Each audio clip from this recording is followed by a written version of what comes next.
Hi, good morning. This is a foreigner in the Philippines. Well, going to do a little walk around. Now, not really much has changed. A bit more of a mess created by children, of course. But well, isn't that what children are for? So we actually have enough blockwork to do a retaining wall on our little pool here. Well, we have enough to do a retaining wall here. I'm going to turn the camera around so you don't have to look at my ugly face. There we are.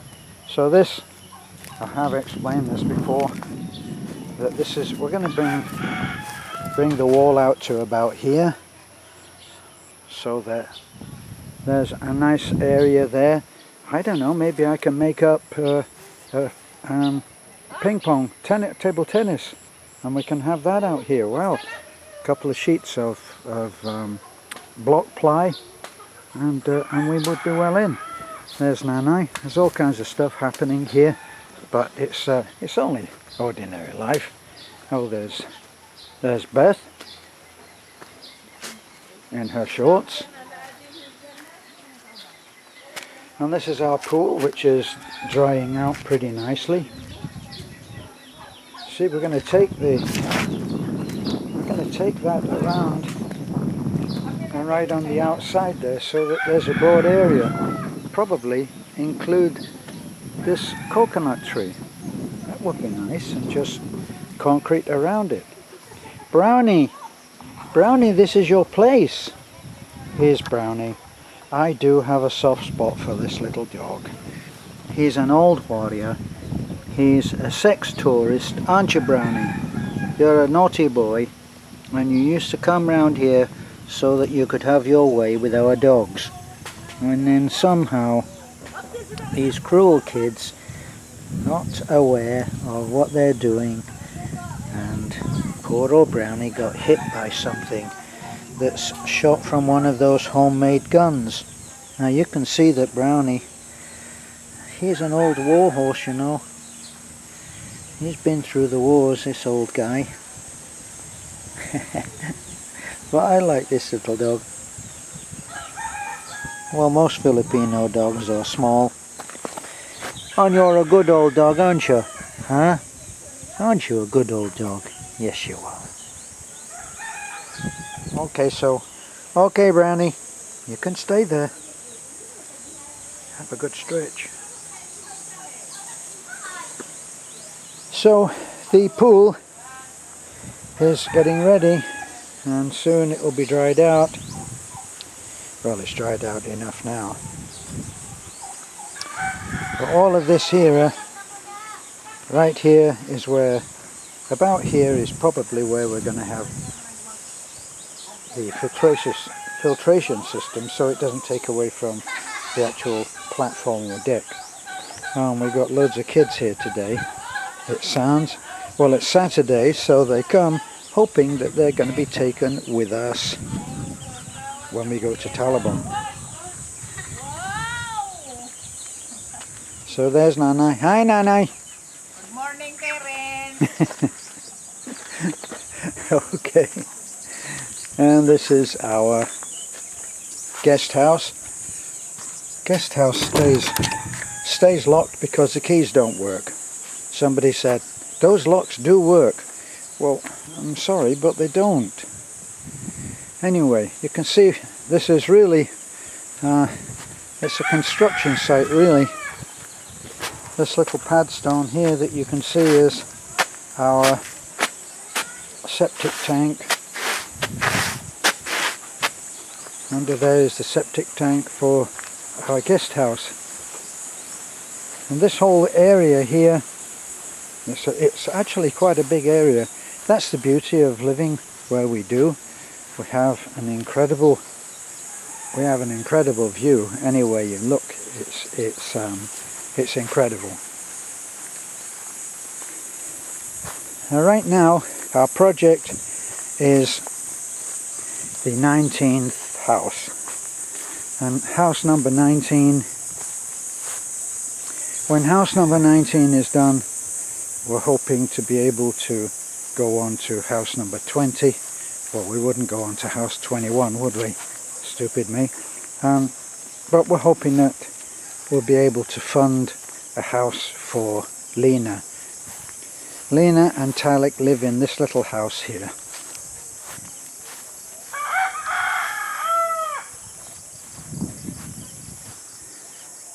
It's a little tiny house, very traditional. And very tidy and neat. Oh, and it looks like 2 kittens. Now, I'm not going to intrude. Oops, they're not going to come and talk to me.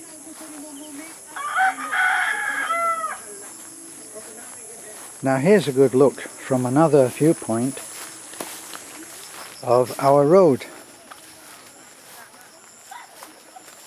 So you come out onto the hill right next to Lena's and Talik's house, and this is what you see.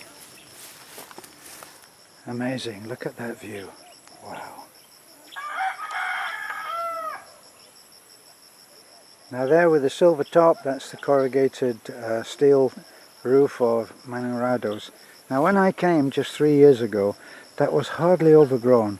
Look, he's planted all those trees, 2 to 3 years, and everything has changed. Now look how lush that is, just completely surrounded by trees. And that's our road there. Coming down, I think that is, you can see a kid on a bike doing the impossible, and that's riding his bike between the rice fields. And you can't quite see the bridge, but where you can see those little patches of white, those are bags of ballast which are waiting to be brought in. And that's sort of like a brown scar in the hillside. That's actually our road. And it goes up and it curves around. And let me see if I can get the sighting right. Dead ahead.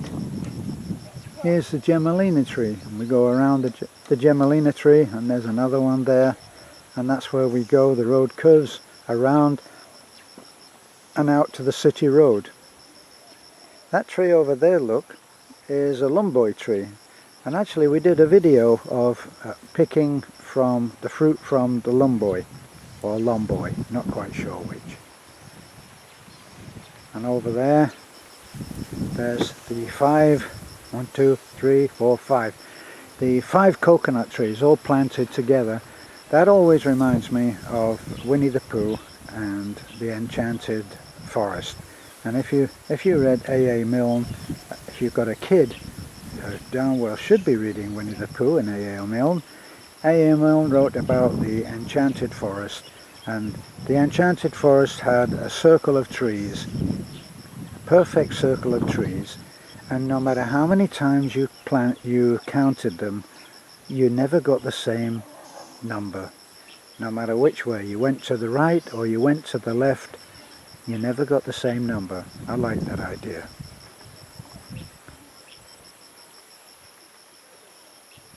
Now you can see over there that there are whole plantations where you see these regularly planted trees.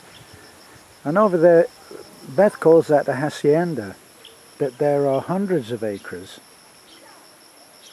that belong in one whole piece of land.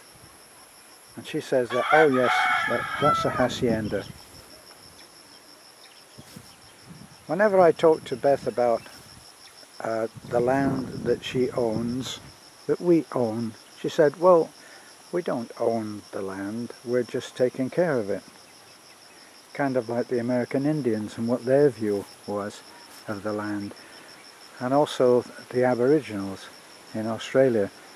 They didn't think that they owned the land. The idea of ownership was just ridiculous. How can you own the land? But that's an old-fashioned, an old traditional way. And this here, this grand-looking piece of equipment, is the power line. I have to laugh at this. We make things so complicated, don't we? But here we are. That's the power line, and that's taking it down to another family down there. So, back up, you can see our house up there through the trees. Banana trees here.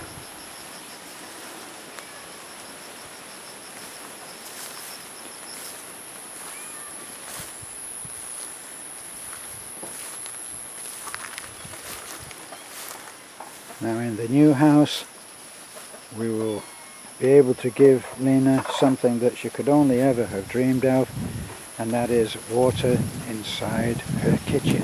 Can you imagine that? You never had water inside your kitchen? It's so spoiled. Actually, we don't have water in our kitchen, mainly because we don't have a kitchen. So from the bottom of the hill, we're looking now up. That brown patch is where the retaining wall would be for our little pool. And then there's our guest house, and then next to it the red house, which we're in the process of completing. Now I actually ordered the red cladding, which is to complete red cladding and green cladding. It hasn't come. That's Ambercon hardware. There'll be some reason why it hasn't come, but bottom line is we still haven't got it. And there's my MASH movie style washing area with that bamboo cladding, so that nobody is posting pictures of my rear end on Facebook without me knowing. Not that anybody would want to look at pictures of my rear end.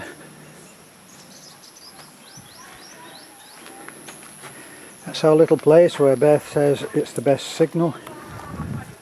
We still haven't worked out the signal, very weak. But anyway, I'm going down to have another cup of tea. Well, I am English after all. Okay, so this has been A Foreigner in the Philippines. Thanks for looking in. Tiny, are you okay? Hey, Tiny. Are you beautiful? Are you beautiful?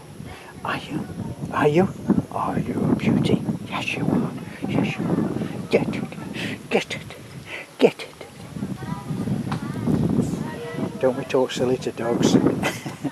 Okay, bye for now.